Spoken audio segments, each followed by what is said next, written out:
നീയും കൂടി ഇരിക്കും. വേണ്ട, ഞാൻ വിശ്വട്ടം വന്നിട്ട് കഴിച്ചോളാം. സാധാരണ ഇത്രയും താമസിക്കാറുണ്ടോ? അങ്ങനെയൊന്നുമില്ല, ചില ദിവസങ്ങളിൽ വൈകിയ വരാറ്. വിശ്വ ഇല്ലാത്തപ്പോ നീ ഇവിടെ തനിച്ചാ? അല്ല, അടുത്ത വീട്ടിൽ മീനാക്ഷമ്മയെ വിളിച്ച് കിടത്തും. അതുകൊണ്ടൊക്കെയാ നീ ഇവിടെ തന്നെ താമസിക്കണം നിർബന്ധിച്ച്. ആ, വിശ്വട്ടനായിരിക്കും. ഞാൻ ഇപ്പൊ വരാട്ടോ.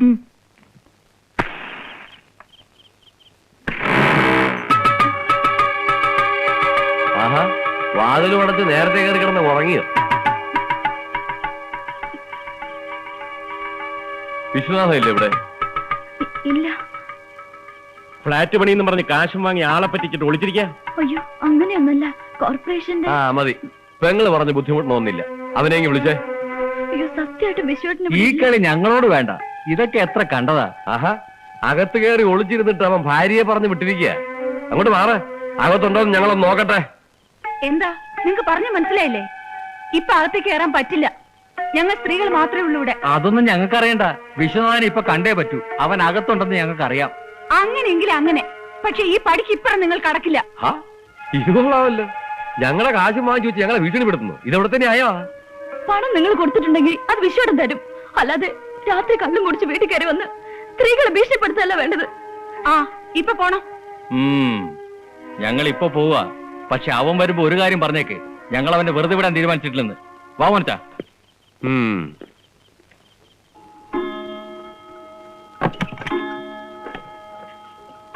എന്തൊക്കെയാടി ഇത്? എന്താ പ്രശ്നം? അവര് പറഞ്ഞ പോലെ വിശ്വട്ടിന് ആരും പറ്റിച്ചിട്ടൊന്നുമില്ല. ഫ്ലാറ്റ്സ് പണിത് കൊടുക്കാൻ കാശ് വാങ്ങിയത് സത്യമാ. പക്ഷെ കൺസ്ട്രക്ഷൻ തുടങ്ങാനിരുന്നപ്പോഴാ കോർപ്പറേഷൻ സ്റ്റേ വന്നത്. കടം വാങ്ങിയ തുക മുഴുവൻ സ്ഥലത്തിനും മറ്റുമായി കൊടുത്തുപോയി. ഇങ്ങനെയൊക്കെ ഉണ്ടാവുമെന്ന് വിശ്വട്ടിന് ഒരിക്കലും കരുതിയിരുന്നില്ല. ഈ ഫ്ലാറ്റ്സിന്റെ പരിപാടി എന്ന് തുടങ്ങി? സിവിൽ എഞ്ചിനീയർ ആയതുകൊണ്ട് അറിയാവുന്ന ബിസിനസ് ചെയ്യാം, നല്ല പ്രോഫിറ്റ് ആയിരിക്കും എന്നൊക്കെ പറഞ്ഞ ഇതിനിറങ്ങി തിരിച്ചത്. പക്ഷേ വിശ്വട്ടിന്റെ ഈ ഓട്ടവും അലച്ചിലും കാണുമ്പോ എനിക്ക് പേടിയാകാം. നീ വിഷമിക്കാതിരിക്കെ. എന്ത് കാര്യം തുടങ്ങുമ്പോഴും ആദ്യമൊക്കെ ഇങ്ങനെ ചില തടസ്സങ്ങൾ ഉണ്ടാവും. ആരെയും കുറ്റപ്പെടുത്തിയിട്ട് കാര്യമില്ല. വിശ്വട്ടൻ ഞാൻ ഒരിക്കലും കുറ്റം പറയില്ല. നിനക്കറിയോ, എനിക്കൊന്നിനും ഒരു കുറവുണ്ടാകാൻ പാടില്ലെന്ന് നിർബന്ധ വിശ്വട്ടന്. അതിനാ ഈ ബദ്ധപ്പാടൊക്കെ കാണിക്കുന്നത്.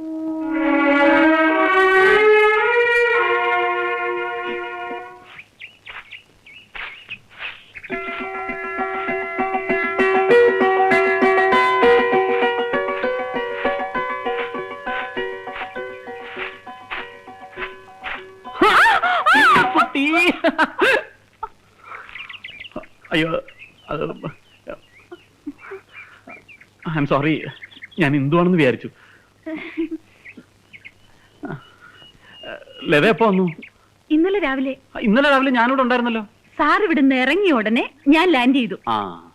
എനിക്കിവിടെ ഒരു ജോലി ശരിയായിട്ടുണ്ട്.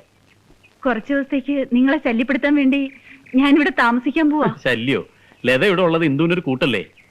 പക്ഷെ ഇനിയെങ്കിലും എന്റെ ശ്രീമതിയുടെ നൈറ്റ് എടുത്തിട്ടേക്കരുത്. ഇപ്പൊ ഇത്രയല്ലേ ഉണ്ടായുള്ളൂ.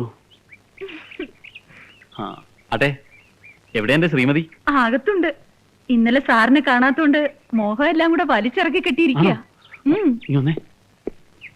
എന്റെ പൊന്നിലതെ, കുറച്ചു നേരത്തേക്ക് ചെവി രണ്ടൊന്ന് പൊത്തിപ്പിടിച്ചോ. ഞാൻ എന്റെ ശ്രീമതിയുടെ അടുത്ത് കാര്യമായിട്ടൊന്ന് കുമ്പസരിക്കാൻ പോവാ.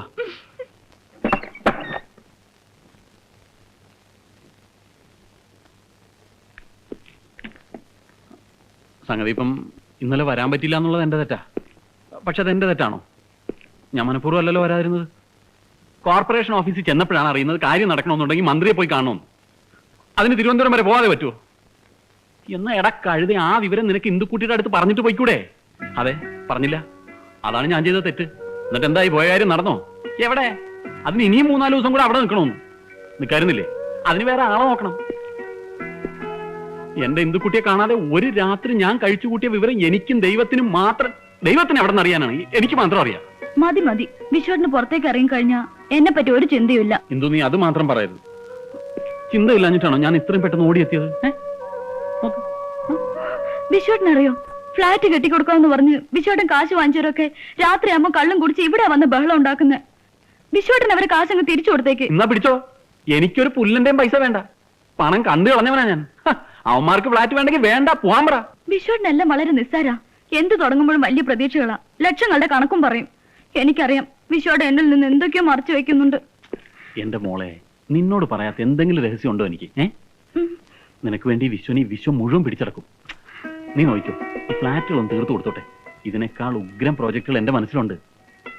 നോട്ട് എണ്ണി എണ്ണി എന്റെയും നിന്റെയും കൈ കഴിക്കാൻ പോവുക. എന്താ കള്ളനോട്ടടിയാണോ? ഇതാണ് എനിക്ക് പിടിക്കാത്തത്. എന്റെ ആശാനെ, ഞാൻ ഇങ്ങനെ രാപകലില്ലാതെ കഷ്ടപ്പെടുന്ന എന്തിനാണെന്ന് തനിക്കറിയോ? കുറച്ചുനാൾ കഴിയുമ്പോ നമുക്കൊരു ജൂനിയർ ഇന്ദുക്കുട്ടി ഉണ്ടാവും. അവളെ കെട്ടിച്ചേക്കാൻ എത്ര ലക്ഷം രൂപ വേണമെന്നാ തന്റെ വിചാരം? അത് വേണ്ടി വരില്ല. അവൾക്ക് അവളുടെ അമ്മയുടെ സ്വഭാവമായിരിക്കും. എന്ന് വെച്ചാ ഏതെങ്കിലും ഒരു ജൂനിയർ വിശ്വനാഥന്റെ കൂടെ അവൾ ഇറങ്ങിപ്പോയാലോ? കൊന്നുകളയും ഞാൻ. അയ്യടാ, സ്വന്തം കാര്യം ഒന്നിപ്പോ പറയുന്ന കേട്ടില്ലേ? അതൊക്കെ പോട്ടെ, പോയൊരു സ്റ്റൈലും കാപ്പി എടുത്തോണ്ടോ. Coffee ready.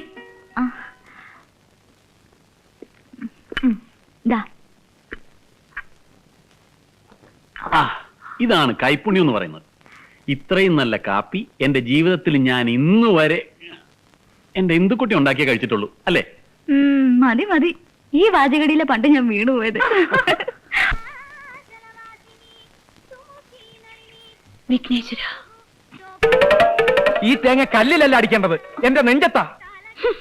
ഒരു സഡൻ ബ്രേക്ക് കൊണ്ടാ നീ എന്റെ ജീവിതത്തിലേക്ക് കടന്നു വന്നത്. എന്നിട്ട് പല ഫ്രോഡുകൾ കാണിച്ച് എനിക്ക് കിട്ടേണ്ട ജോലി തട്ടിയെടുത്തു. എന്നിട്ട് ഇപ്പോ ഒരു തേങ്ങയടി. എന്തിന്? തടസ്സങ്ങൾ മാറ്റാനോ? തടസ്സങ്ങൾ തുടങ്ങാനിരിക്കുന്നതേ ഉള്ളൂ. കലക്കും, ഞാൻ എല്ലാം കലക്കും. നോക്ക്, നിങ്ങൾ വെറുതെ എന്റെ പുറകെ നടന്ന് ശല്യം ചെയ്യരുത്. നിങ്ങൾ ആരാ?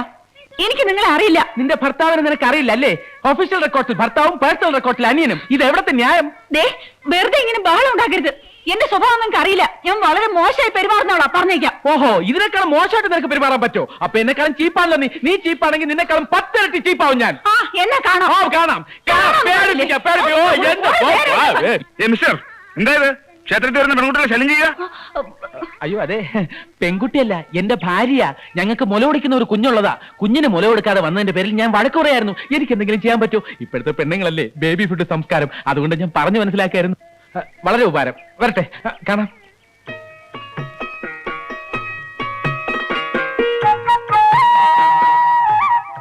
പോയോ? ഭഗവാനെ, അനീതിയുടെ ഒരുപാട് കഥകൾ പറയാനുണ്ട്. ഒക്കെ സൗകര്യം പോലെ നേരിട്ട് വന്ന് ബോധ്യപ്പെടുത്തിക്കൊള്ളാം. അഡ്വാൻസ് ആയിട്ട് ഇതിരിക്കട്ടെ. വിഘ്നേശ്വര,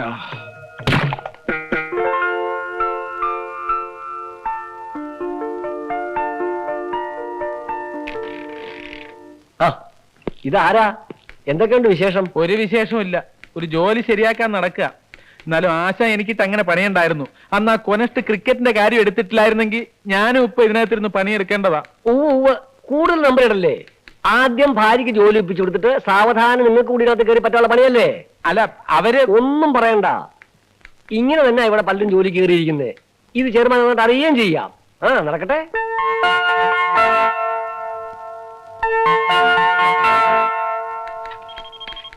മാഡം, ഹസ്ബൻഡ് കാണാൻ വന്നിരിക്കുന്നു. ഏത് ഹസ്ബൻഡ്? ഏത് ഹസ്ബൻഡ് എന്നോ? ഏത് ഹസ്ബൻഡ് എന്നല്ല, എന്റെ ഹസ്ബൻഡോ?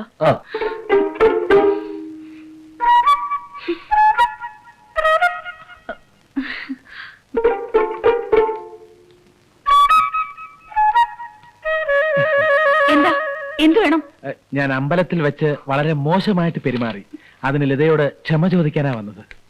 ക്ഷമിച്ചിരിക്കുന്നു. ക്ഷമിച്ചിരിക്കുന്നു എന്ന് പറയുമ്പോഴും മുഖത്തുള്ള ഭാവം ഇടിച്ച് എന്നെ ചമ്മന്തിയാക്കി കളയുന്നുള്ളതാണല്ലോ. ഇതല്ലേ മാഡം? അയ്യോ, ഒന്ന് പതുക്കെ പറ. നിനക്കിപ്പോ എന്താ വേണ്ടത്? ആദ്യം ഈ ശത്രുതാ മനോഭാവം വെടിഞ്ഞ് നമുക്ക് സ്നേഹത്തിന്റെ വഴിയിലോട്ട് വരാം. എന്നിട്ടാവും ബാക്കി സംസാരം. അങ്ങനെയാണെങ്കിൽ നമ്മൾ തമ്മിൽ സംസാരിക്കണമെന്നില്ല. ഞാൻ ഒന്ന് താണപ്പതേ കൊണ്ട് പൊങ്ങിയല്ലോ. ഇതായി പെണ്ണുങ്ങളുടെ കുഴപ്പം. അല്പ സൗകര്യം കിട്ടിയ ആണുങ്ങളുടെ തലയിൽ കയറിയിരിക്കും. പൊക്കോ, നമ്മുടെ പ്രശ്നങ്ങൾ ചെയർമാന്റെ അടുത്ത് പറഞ്ഞിട്ട് ഞാനും പൊക്കോളാം. വന്ന കാര്യം പറഞ്ഞു തൊലയ്ക്ക്. അയ്യോ, അത് അങ്ങനെ അങ്ങ് പറഞ്ഞു തീർക്കാൻ പറ്റില്ല. വളരെ പേഴ്സണൽ കാര്യങ്ങളാ. അല്പ സമയം എടുക്കും. ഇരിക്കും. എന്റെ ഓഫീസിൽ വെച്ചല്ല തന്റെ പേഴ്സണൽ കാര്യങ്ങൾ ഡിസ്കസ് ചെയ്യേണ്ടത്. Very correct. എന്നാ നമുക്ക് പുറത്ത് എവിടെയെങ്കിലും വെച്ച് മീറ്റ് ചെയ്യാം. എന്താ?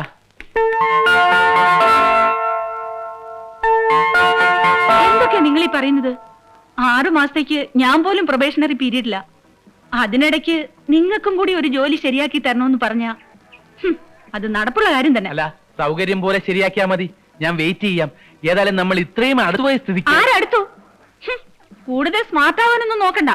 ദേ, ഓഫീസിൽ വെച്ചായതുകൊണ്ട് ഞാനൊന്നും പറഞ്ഞില്ലെന്നേ ഉള്ളൂ. തനിക്ക് വട്ടി വിളിപ്പിക്കാൻ അത്ര പൊട്ടിപ്പണൊന്നുമല്ല ഞാൻ. അതിന് വേറെ ആളെ നോക്കണം.